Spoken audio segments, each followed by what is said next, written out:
आता हेच विधान समजा एखाद्याने केलं की नरेंद्र मोदींची जो जीप साठेल त्याला 21 लाख देणार, तर याच्यावर भारतीय जनता पार्टीने काय कारवाई केली असते? तीच कारवाई राहुल गांधींच्या संदर्भात जे वक्तव्य केलं त्याच्यावर व्हावी अशी आमची भूमिका आहे. संजय गायकवाडांच्या म्हणण्याबद्दल मी काही त्यांचं समर्थन करणार नाही, पण पंडित जवाहरलाल नेहरूंनी असं म्हटलं होतं, म्हणजे बाबासाहेब आंबेडकरांनी जेव्हा संविधान दिलं आणि आरक्षण लागू केलं तेव्हा पंडित जवाहरलाल नेहरू असे म्हटले होते की आरक्षण हे विकासाला बाधा आहे.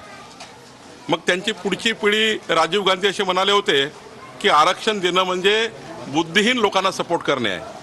आणि तिसरा आता राहुल गांधी विदेशात जाऊन म्हणतात की आता आम्ही आरक्षणच रद्द करू. म्हणजे 3 पिढ्यात जे त्यांच्या पोटात आहे ते ओठावर आलेलं आहे. आणि त्यामुळं जे मोदींच्या नावाने संविधान बदलणार आहे, आमचे NDA सरकार संविधान बदलणार आहे, हे जे बाता करतो ते खरं यांचं आता पोटातलं समोर आलं आहे.